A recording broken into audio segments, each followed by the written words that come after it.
It's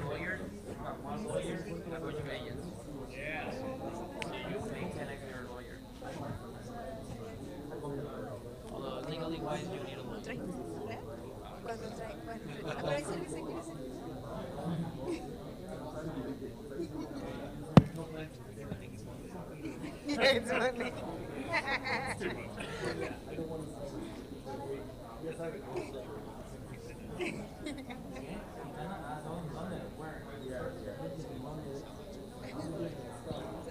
He hasn't texted. Oh, okay, I just got it. Okay, so it's on.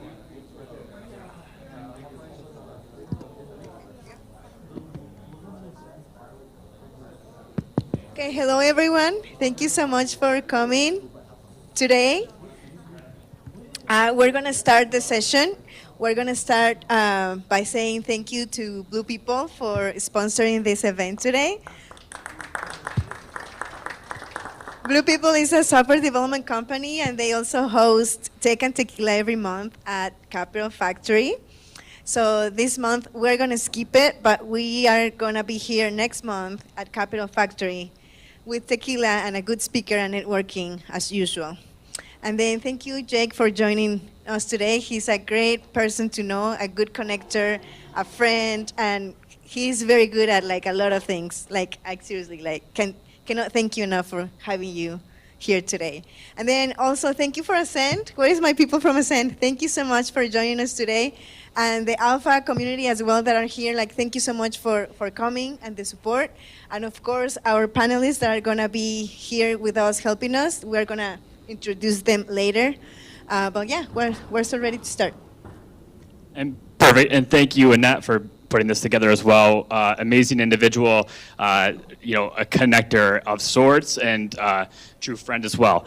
I really want to thank everybody as well just for taking the time. I'm sure that you had a million things to do. You might have had children that you had to figure out a plan with for attending this as well, getting out of work, coming downtown. It's very difficult. So with that said, Annette, myself, and the panelists, we are not here to talk about some theories or try to promote ourselves, get a picture for LinkedIn or sitting in front of Capital Factory. We are not here for that. We are here to drive what impact we can deliver for every individual that is currently going through this to get and land a position. With that said, I want to jump right into what we're going to talk about from the beginning. I know it's on the front of everybody's mind, beating the ATS algorithm, the applicant tracking system. 98% of companies currently utilize the ATS system. With that being said, 75% of all resumes that everybody submits, that's exactly where it dies, right there at the ATS. So what can we do to improve ourselves to make sure that we get into the 25% that get past the first round, get past the ATS? We're going to talk about a lot of those LLMs, a lot of the methodologies, mindsets, workflows that we can improve ourselves. But the realistic fact is, even if we get into the 25%, you get 7.4 seconds in front of a recruiter. So your resume gets in front of somebody for 7.4 seconds. Let's just take 7 seconds. That's it. That's all that you got. So you have to personally brand yourself well enough to capture attention in 7 seconds. Now, what does that look like? Where can you get the most out of it? You have 3 inches of your resume. The top 3 inches by metrics, we watch recruiters and we watch where their eyes go, and they always navigate to those first 3 inches. I know that there's probably a lot of jokes you guys are thinking of. Let's just skip right by them, and let's just think about that top branding level of your resume. So what can we do to improve how ourselves are marketed in those first 3 inches and in that first 7 seconds?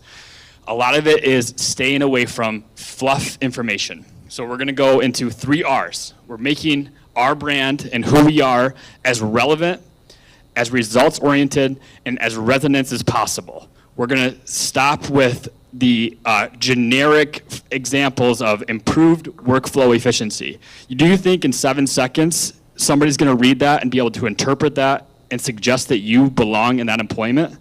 No. So we're following this 3 R's and following the verb, metric, and outcome Now that we have something tangible, now that a recruiter looks at this and they can they can see this individual has put some thought into it, has shown me that they are in this position, that they have looked at the metric, that they have improved results for a company. Now that's something that gets down to the next round, and now that's something that can be promotable for employment. So we're maximizing that prime real estate, that first 3 inches. We're building a brand that is beyond the eye tracking system, and then we're going to go into workflows, models. What are ways that we can utilize our time when we get bogged down? We have to keep generating resumes that are very strict and very resonating with the current job description. How do we keep doing that without getting tired of looking for another job and posting and going into this? So that's what we're going to go over today with the panel, and then we're going to go over specific examples right after. And without further ado, we will bring them up now.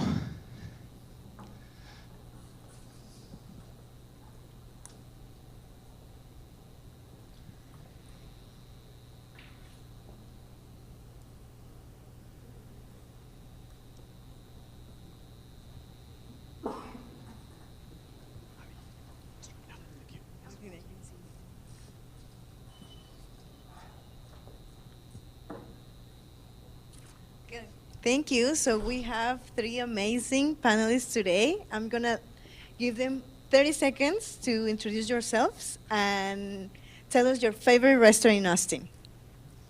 Favorite restaurant? All right. So I'm Javier. I'm part of the Blue People team. I've been a CTO and part of the company for 8 years now. And well, we do software development, and we are always looking and evaluating developers, business analysts, and people that can handle projects. So one of the things that it's my responsibility is to be looking at resumes some hours a week. So thank you for the invitation. I'm really excited to be here and sharing some of the experience and hopefully learn also from you. And my favorite Austin restaurant, I think there's one called Bird Biscuit. Oh, I think yeah, that's a good one, yeah. And that's only because I just went 2 weeks ago and I liked it a lot. Yeah, it's Thank a you. good one.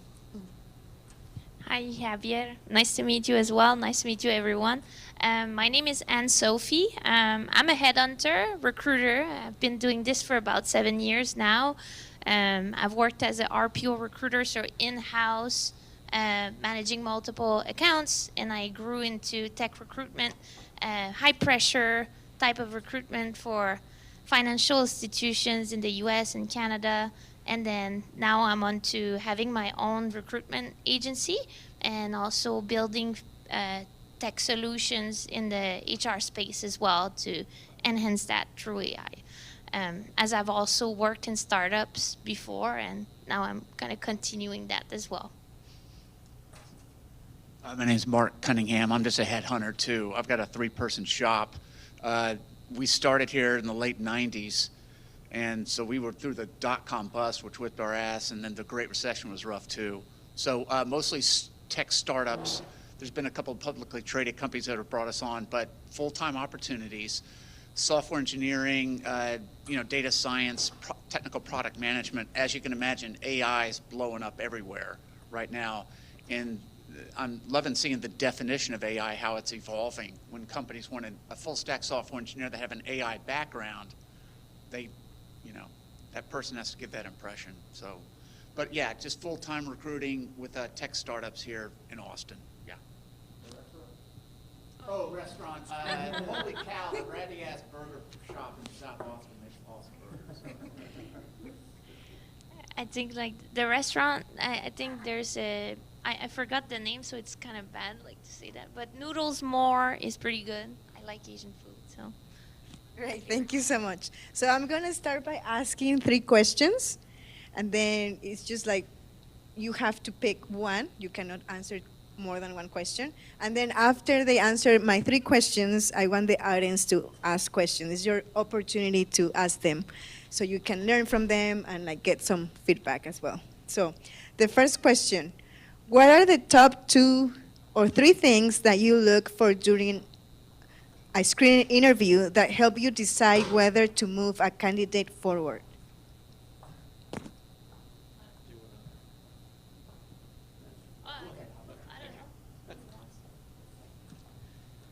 Well, three things that I always look for a candidate is one, that they are able to answer questions very clearly and very concise. If they start doing throwing a lot of information, a lot of data, or even if they don't let me speak back, or like they are dominating the conversation, that's something that subtracts a lot of points. So they are clear and concise, and they answer the question that I'm asking, right? Second, they also ask questions, and they ask relevant questions, not just questions for the purpose of asking. Maybe questions on how is their, would a normal day would look like for them, or what are my expectations or the expectations of the company for them. That's something also that demonstrates a lot of interest from their part. And also that they are able to be aligned with the Blue People, for example, principles. We have values and principles, and I'm sure that every company has at least some core values. So if they are aligned to those values in some way, that's also something that I look for in an interview. Yeah, that's a good answer. Thank you, Javier. Then second question, what's one thing a candidate did in an early interview that really impressed you? Do you want to answer or do I answer? Oh, okay. Yeah. So I would say for me, it's not necessarily what someone like that someone did impress me. I would say everyone impressed me. Like not everyone, but a lot of candidates impress me every day. I'm very attuned to what I see in terms of accomplishment, and I think that's one thing that I try to do as a recruiter. I always help to see like what people have done, what some of their accomplishment, or trace that back. But I can speak from experience. So I would say one time I was in South Korea and I was trying to get a job in a recruitment firm, and the lady came like last minute. She made me wait quite a bit in the interview room, and she was, she was visibly probably unprepared, not ready to meet me. And so I'll use that example, but to give you a tip. So perhaps like in the future, when you need to actually stand out or have an ace key card to kind of stand out, you can perhaps reuse that. I did it naturally, but you can always reuse it in the future. So the lady came probably unprepared, and she just started. She was like, oh, you need to tell me about your experience. So I told her, since I waited quite a bit, I asked her, so since you're here now, can I ask you a question before I answer your question? She said, yeah, why not? She said, so I asked her, so what made you decide to meet me here today during this interview? So she flushed. Whoop. She was like scared. And then I told she had to jump the line of conversation and tell me about some other elements about the role, because she was probably unprepared for the meeting. But that's one thing that I say you can do. Perhaps like in the future, you can always, if you see you've completed the interview, you can always go back and give some tips about perhaps why you think you would be a great fit. Reuse some of the elements of the conversation to really change perhaps the alignment. And then at the end, you can always ask perhaps what were the elements that made you decide to perhaps discuss with me. So then tune in the conversation, listen in, take some notes, and try to trace back some of the elements that are most important for the interviewer, so then you can finish off with a great impression. So that's one little tool that you can use. There's multiple like these, but this is one tip. I don't know if I'm still on target. Oh, yeah, you're good. Thank you for sharing that. Yeah, and I don't want to take the whole conversation, but maybe the last part of the conversation, the question is, I believe, what's perhaps one thing that you said like Really impressed you. but the opposite of really impressed me was kind of Like a turn off. Yeah, turned off. Um, per, Perhaps like a turn off would be, of course, there's multiple, like Javier mentioned. It's important to have, to be in the conversation, to be attuned. There's things, that doesn't make you stand out. If you're not attuned in the conversation and you go off topic, then you're less likely to be evaluated. Or if you're not answering the question, or if you're just using buzzwords, then you're not actually, you don't give the chance for the interviewer to evaluate you. And if there's no chance, well, zero. It is what it is. Um, so it's important to stay on topic, try to give some examples, engage in the conversation. I know it's stressful, but just trying. Most interviewers are encouraging. They try to get the best answer out of you. I would say most of the time, if they're good interviewers. Not everyone is, but but yeah. Yeah, thank you so much. Last question. This one is for Mark. So what kind of questions should they avoid asking? I mean, the recruiters avoid asking? No, the applicants. What type of questions they should avoid asking? Everyone's trying to tug folks back into the office now. So if you do in the first interview say, hey, can I be fully remote, or the job says 4 days a week, can I do 2 days a week? It just immediately sets some dissent with the person interviewing you.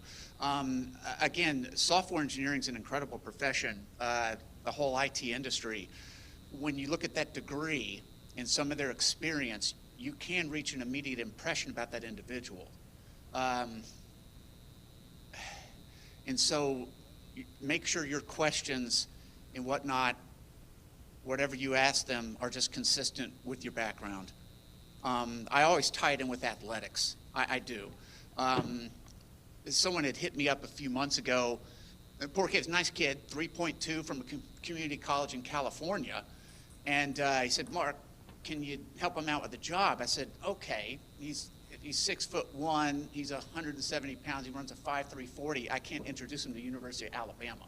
I can't do that. We're working with a high-frequency trading firm in Houston. Guy's a 3.97 from Rice. Bad dude. He hails from China, and he came over here at like age 6. And when I talked with him, he immediately just legitimized everything.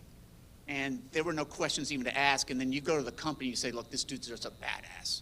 So the questions, when that party has an impression of you, a clear degree, with a pretty nice GPA, even if the GPA is okay, put your GitHub link on there, that you've been coding since you were a sophomore in college, and that you've even done some fractional work and whatnot. You graduate 22, you're now 23 and a half. They'll look at that like, okay, that's the type of person that individual is, and just ask questions aligned and consistent with the opinion that they have of you. Yeah. I have sat down with candidates after looking at a resume, and when they do start barking, asking, hey, I don't want to come to the office, and they want $160, and they're 26 years old, I said, ouch, he's looking for money. I go tell the client that, and then the deal's kind of killed. Yeah. And now that you're saying this, do you think that it's a good idea to ask for the salary range? Like, a lot of people don't want to waste time if The majority of the time it is on the job description, which is nice, but you can do that in a deferential way. You can say, hey, it's okay, I'm 8 years.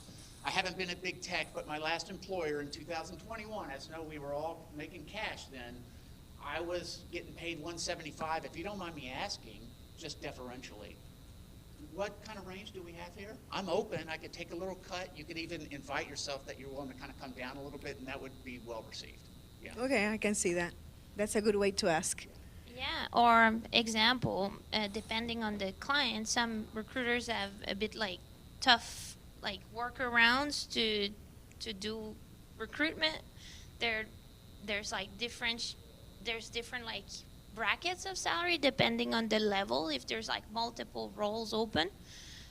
So one thing you can always do as a job seeker, you can always ask the recruiter, be like, perhaps could you guide me into what you currently have in terms of prospects, so I can position myself, in a competitive way? Are there, depending on like who you're talking to, if you're talking to an external recruiter, that's appropriate. If it's an internal recruiter, highly kind of a difficult stop there, but you have to navigate in a way that helps the person kind of position you within the brackets that they have, because depending of the perhaps the internal like brackets that they have, depending on your seniority or the technologies you've used, of how you've used them, it really changes perhaps the way you could position yourself, I would say. Okay, thank you for answering that. Do you guys have any other questions?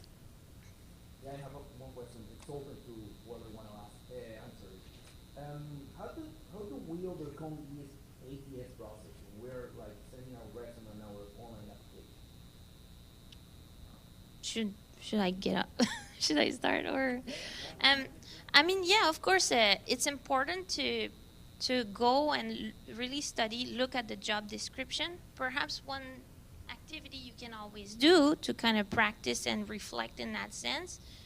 So if you have example to screen, you can put the job description on one side, open example Word page on the other, or example directly like highlight the job description on one side. On the core skills, you things that are probably used for the job description. What's the intent? Of course, like look at the website, try to understand that, study it, then look at it, give yourself kind of a breakdown of what's most important, select the most important skills that are used, and then try to use those specific, like perhaps keywords or elements that are used or closely related to one. But I would say, depending on the ATS that they use, it will also change the result. But as a matter of like selection, I would say the more you are close to the keywords, that's usually how you get through the ATS. But also it's a matter of profile. So I would say if you come from a startup and you're from a Series A, then you're most likely to be selected for Series A. If you come from the big enterprise, you're more likely to perhaps have offers in the big enterprise sector. Mid-size, that's also one thing to take into consideration.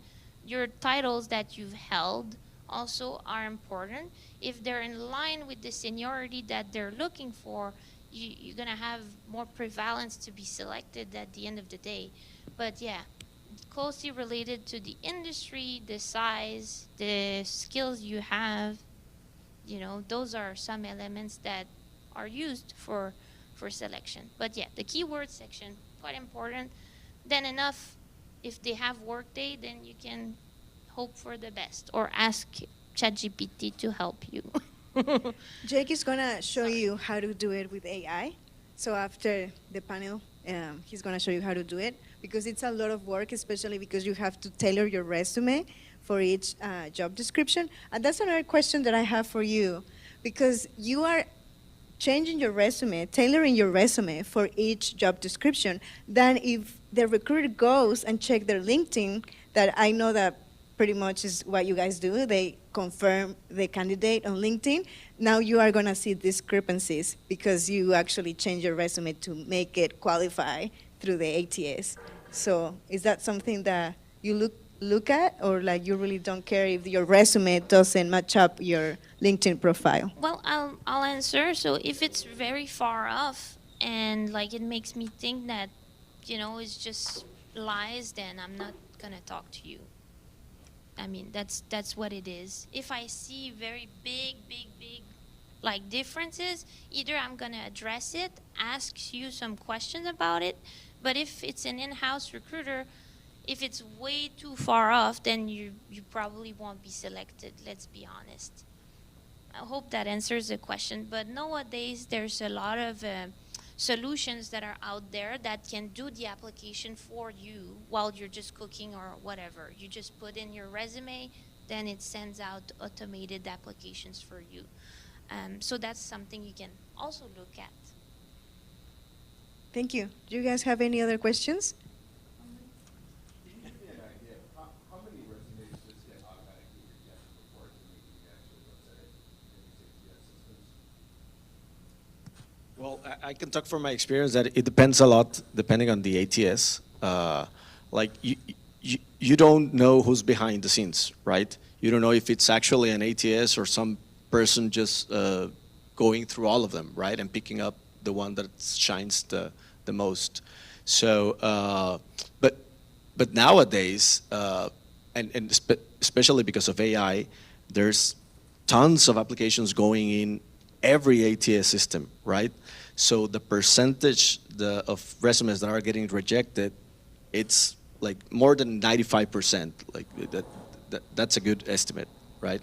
So and actually, what I would recommend is like use AI and leverage as much as you can on AI, but don't rely on it, because I think nowadays what's gonna get you to an interview is if you are it's like very targeted, right? I'm more of a, instead of just going and apply to 1,000 different job posts, just select the ones that you want to apply to, and use AI to tailor your resume, but put effort on it, right? A lot of resumes, at least on the resumes that I get, it's very easy to identify when it's just done by ChatGPT, right? You start realizing how these LLMs work, and if there's not a revision from the candidate part to really tailor it and to be authentic, we're just gonna like put it aside and that's it. I don't know if you wanna add on that. The latest thing, ATSs are okay, all right? So here's the deal. If you're applying to companies, great. Go ahead and do this. It's extra little bit of legwork.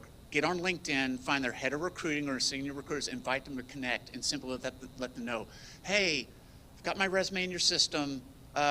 Your company looks fascinating. The opportunity looks super exciting. I'd just love to connect. Because remember, those professionals spend all their time reaching out to people to connect. And a lot of times people don't accept the invites, but the fact that they're receiving something, if you do that 20 to 25 times a day, yeah, you might get 6 accepted invitations, but that's not bad. It's, yeah, putting them just in the ATS, you're just sending in your resume, but to go a little bit of a step further, we'll kind of set you apart a tad. You know, you could do that with SetPoint these days, CS Disco, Acrisure Innovation. You could apply and then go message a recruiter saying, hey, I just find your company super interesting. I think it makes good sense just to connect. Hey, have a great day. Hopefully hear from you soon. And bam, shit, do that 20 times a day. You know? Go ahead. Because I think I found that it was very helpful for me to reach out not to just recruiters, but to managers. The hiring manager, just as good, Just yeah. the manager who's hiring, Yeah. or to the person who's working in the same kind of like company, because they would get a referral bonus, and if they refer you, then I would, like, when I was looking for a job, I would just like say, hey, are you open for 10-minute virtual coffee chat? And my response rate was very high. And the cool thing is, you don't even have to make the demand, hey, I'm in your system, can someone maybe give me feedback? That's kind of imposing an action on another party. Let them know, hey, I just find your company super interesting. I love your problem space. Have a great day. And not too many folks say that these days. Their company makes them curious. I think coffee chat is amazing, because then you can meet the person, and then if they like you, they refer you. Yeah, And in that case, you can pass it Yeah. yes, Yeah. and then it's kind of like an easy way. to that's not bad, yeah. I just want to add what Katia said. That is very true. Like most companies, especially corporate, like give you at least 5K if you refer someone and if the candidate accepts the offer. So it's a very high incentive for employees to refer you. So if you reach out to employees, they don't have to be managers or the hiring managers. If you reach out to an employee and then you ask them for a referral, then it's more likely that you're going to be able to get at least a screening interview and then like be referred by the employee, then be able to get the job eventually. So that's a good point. I agree with you, Annette, as well, and also it's important to be open, suggest, open for, send an invitation for connection, for discussion. I think it's powerful. And also, like, that's a tactic that's used in sales as well. Using the network for partnerships is very useful. So asking some questions, to example, if you're in tech, asking them about like the problem space, maybe a specific tailored question if you can, just because they get sometimes perhaps blasted, it's possible. So you want to stand out a little bit. Say, hey, this is like, you think of like perhaps an added value you could bring to their business in terms of the industry side. And then you also add perhaps a question that's tailored to the person you're addressing. So example, if it's a team member, which is in the engineering team of that group, you say, hey, you think of perhaps what you found in the job description. They're trying to build a ledger, for example. I don't know. Then you say, hey, look, I've worked at Deloitte and I have a good background, I have worked at Deloitte, so you think that's my added value for what they're building. You say, I've worked also directly with some of the technologies that you guys are using, da-da-da. Then you ask, example, a technical question. Oh, well, how do you like, what are the perhaps problems you find into reconciliating accounts? Do you find like X and Y problem? I've worked directly on these types of problems. I'd love to chat for coffee. Are you available, example, this week in the afternoon? Then if you're specific, then the person can imagine themselves talking to you. They can also see that you bring in an added value, plus you ask a question. So then you're increasing much more your chances, because you've given them like an argument, like a sales point. You've asked a tailored question to charge the discussion, plus you were specific about your call to action. So then it drives, I think it's much more inviting and encouraging to talk to you then. I hope that's not too much pressure. You can do even just the coffee chat, and it's probably gonna drive some discussion, hopefully. Yeah, that was a great question, Katia. Anyone else? More questions? If I'm somebody, I'm in a Series A company, and I have explored all the hats that I can, and I want to jump to a large enterprise, how do I place value on myself to get to the large enterprise, or what's the best way for me to? I understand I haven't worked at that level yet, but how do I brand myself in order to get that? Can I answer maybe a part? I would say if you work for a Series A, they will know you. And they will probably, there's a Series A is pretty, hard to get into. So perhaps there's two, depending on the hiring manager, it depends on their view, perspective. So if some of the hiring managers are a bit more maybe rigid, then you may not get through. That's just general scope of selection. There's nothing much really you can do if they have that bias that you wouldn't fit. But because there's worries around taking people from different sizes of businesses and moving them across.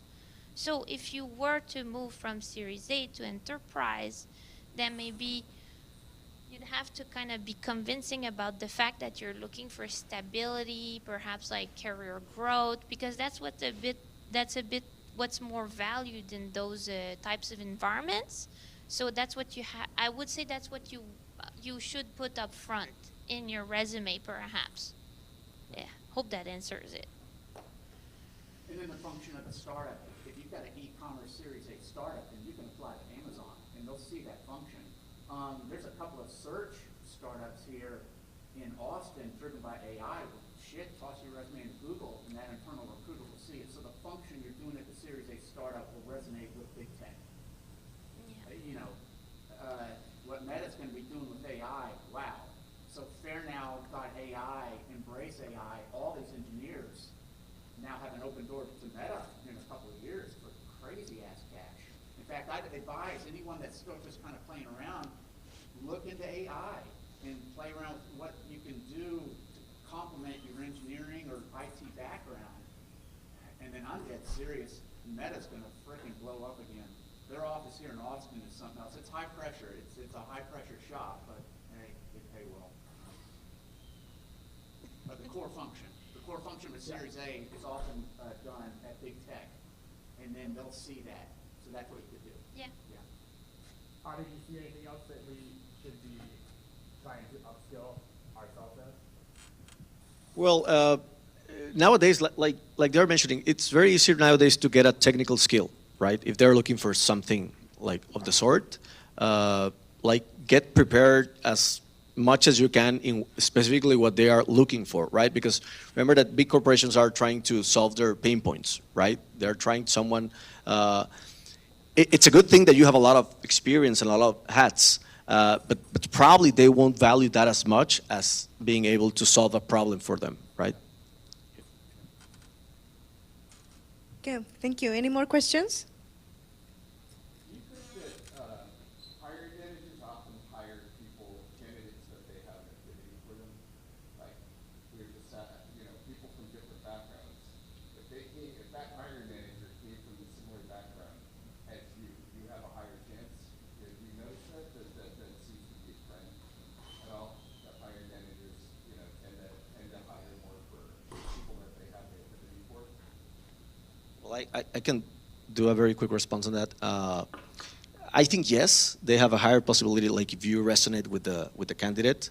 But it also depends if the interview process. So if it's just about getting to know someone and asking questions, I think that is like big chances of that happening. But if it's a position where you need to do some tests, I think that there's no way that will add points to it. In fact, you'd want to start with the technical assessment. I'm dead serious. It aligns with athletic ability. You could say to a hiring manager, hey, let's start with a code test. And that blow them away, because that's another thing that candidates a lot of times don't want to do. They want to have an entry-level conversation first and then go to the technical assessment. So you could put a pretty nice light on yourself saying, hey, I'm happy to do a code test and start knock that shit out of the park. Score a 97 on it, and they're going to fast-track you. Yeah, I agree with that. Yeah. A low-maintenance candidate right there. Yeah. Because they can directly see a fit, and perhaps you'll get through the hoops faster. But depending on how rigid they are, some businesses are a bit more. But definitely, if it's a startup, if you start with the technical assessment, you could have a chance to go through the hoops faster. But yes, to answer your question, Adam. Yes, there's some biases. Of course, we're human. But you can use that to your advantage. So just be aware of that. With AI, I don't think it would be that possible. Connect, be human. Try to set a tone for collaboration. That would be perhaps some of my advice, If you have an attitude, you want to, kind of answer, really be there, be present in the conversation, you're much more likely to have higher chances. Great questions. Anyone else? Any more questions? Okay, I think we're good. So we are going to give you a few minutes at the end so you can show them your resumes, and they are going to give you some tips or advice. So reach out to them after Jake is done. Jake is going to show you how to use some AI tools for you to succeed, because I know that it's super time consuming to be tailoring your resume, and it's like a job already, but you're not getting paid for it. So I think that Jake has like really good tips. And then at the end, we're just going to end with the resume reviews and networking. Thank you, guys. Thank you. Thank You can you. take a seat.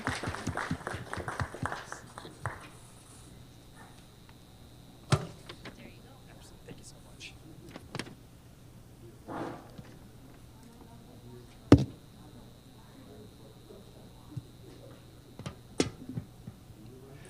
So that's why Annette has done such a fantastic job bringing individuals like this and really showcasing value. There was so much that they went through, but there was so much that details what models are used for and how you can really get the best out of them. Mark, you touched on one point that was beautiful. It's how to be authentic. These types of tools, they can be utilized, but they can be utilized in your detriment. When you use a ChatGPT, a Grok, any pick your horse that you really want to run with, if you allow that to spit out the information and then give that into the ATS, it's going to reject you. It's not ever going to work. It's not utilized in that capacity. I'll just show you this really quick. This is your spray and pray method is a 3% chance of gaining employment. If you do cold outreach, which was, again, you guys talked about this beautifully, that is so powerful right from the beginning. Katya, thank you so much for that question. It really sparks, how do we get more involved? Yes, it is a little bit more cumbersome, but that's what separates yourself when you're looking in employment, just the cold outreach directly. And then, if you do find yourself in a room like this and you have an opportunity to network with the recruiter who are here, I would highly recommend taking advantage of that, and I would highly recommend attempting to get that individual inside your pocket as somebody that you can go to. They know the employments that are all around the city, all around the country. Those are people that you definitely want to get to know. You definitely want to take to coffee, and then networking. Annette has offered her services, her individuals, her people that she's very in tune with. So take advantage of that.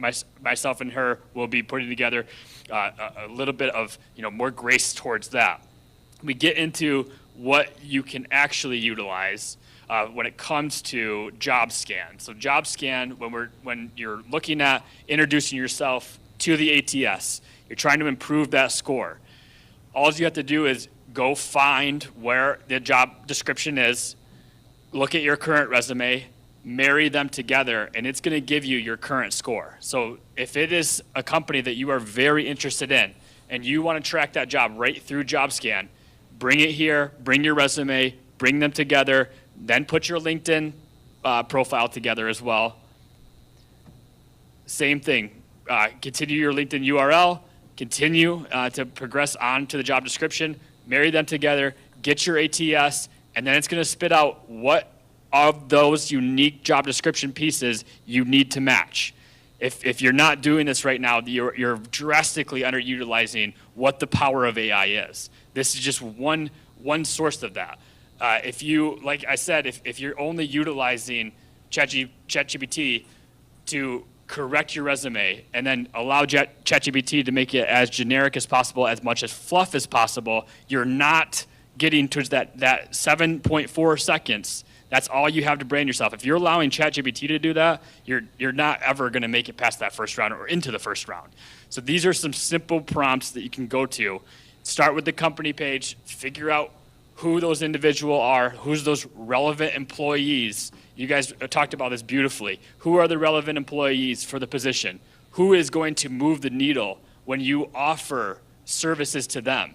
You're offering, Sophia, you brought it up beautifully. I'm offering what I can currently give to you from a position. I'm also offering just another networking piece. I can take you to coffee. We can now formulate a relationship together. That carries a lot of weight within this job market right now. So these individuals are going to go to bat for you for the position that you really desire. And this is all points that I'm going to give away. I'm going to have a nice sheet, generic prompts, and then prompts that you're going to be able to utilize to say, if you were the hiring manager, you got to kind of put yourself in their shoes.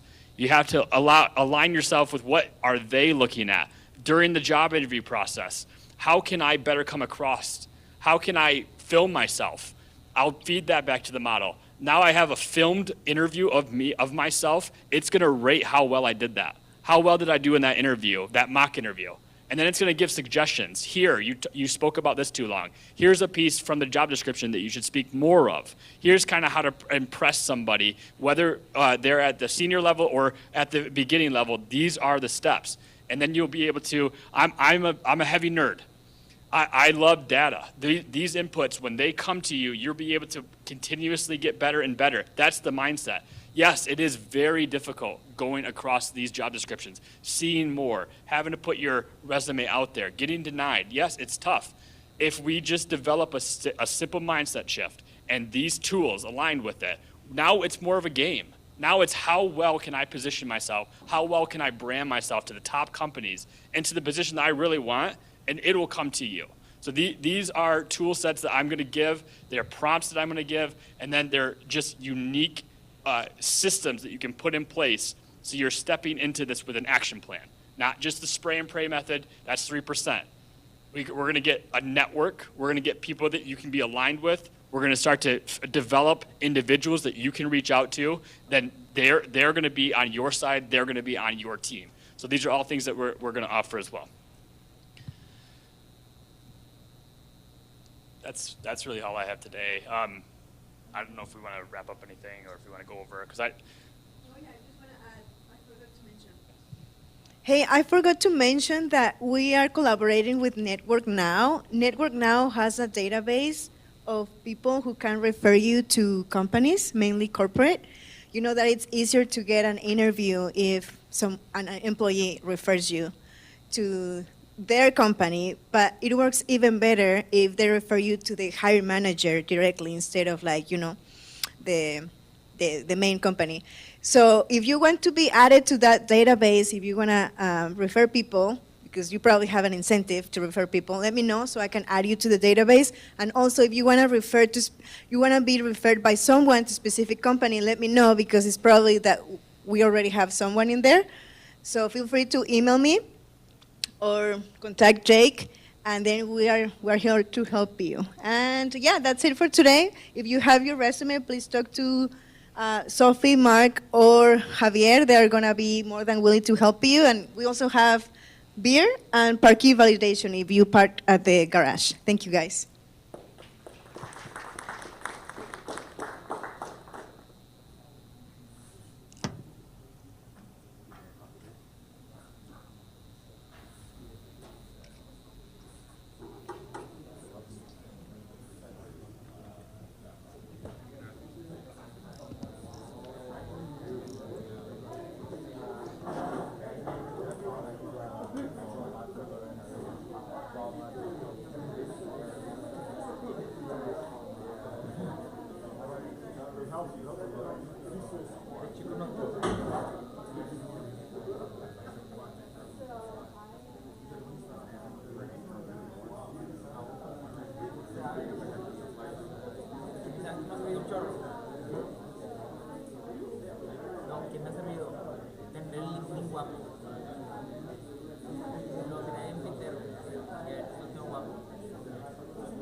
Got it.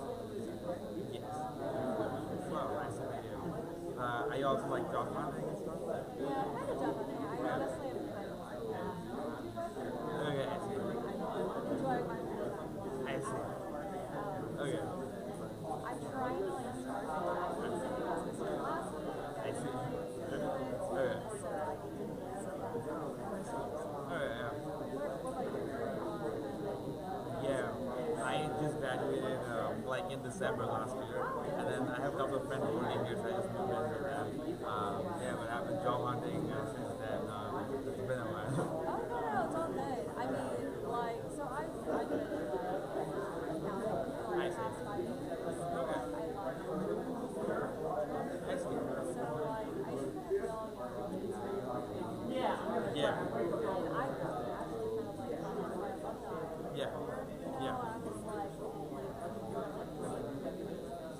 Yeah. Yeah. I was like, Yeah. Yeah.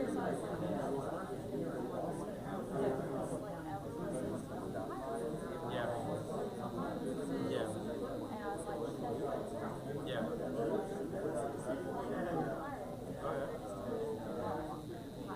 So I'm kind of using it as like my slightly better. Yeah, that's fair. You can't get a job anymore. Yeah. So, Yeah. start with Pages. Are you inside of No, I'm gonna accounting? yeah, Do you use AI a lot? weirdly enough, so like my friend referred me to her, and I kind of used like back in the where I and so we call it chat. We call it chat. Oh, I see. Because we like Yeah, makes sense. have a license, we run it on the computer. Yeah. But so I was like used to like never really like used brain code and everything, to be honest. Actually, how I did it. Yeah. But my friend was very in her resume was like, I have not done this because I did that same thing on stage like half a second. He was like, oh, your resume is giving college.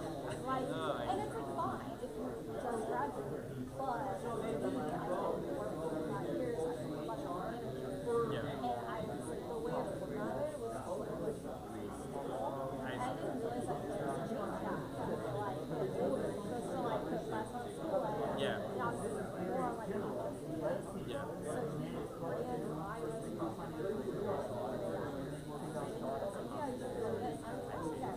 Yeah. It's funny because he did it for me because he wanted to refer me to the company. I was like, okay,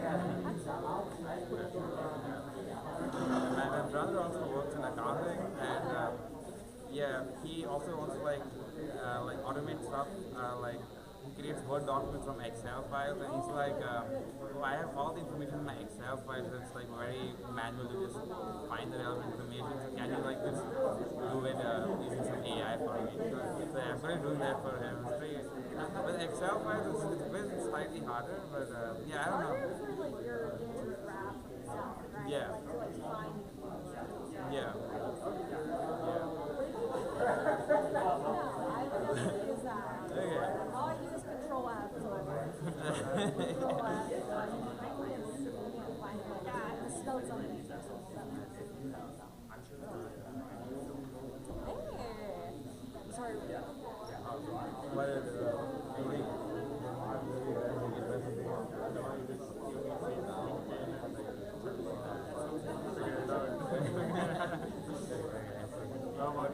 I'm not talking to recruiters there.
That's what I'm thinking. Masters, yeah. I feel like AI is like doing so much. Like, what should I do? Like, if AI is doing everything, I don't need to start. And if you look at how these guys talk, it seems like they feel like their AI is going to be at least a very good human level in all domains in like next 2-3 years. Yeah, that's what I'm thinking. Every year they're like coming out with some artwork. Yeah, it's Omar Khan. You guys from Masters? Yeah, I moved here like 4 months ago. Yeah. I'm nearby. I'm in Pflugerville. Yeah, technically I am also from Pflugerville, but I just say I'm from I was just in Pflugerville for walking around. I didn't even know that. Oh, I see. You had to pay for it?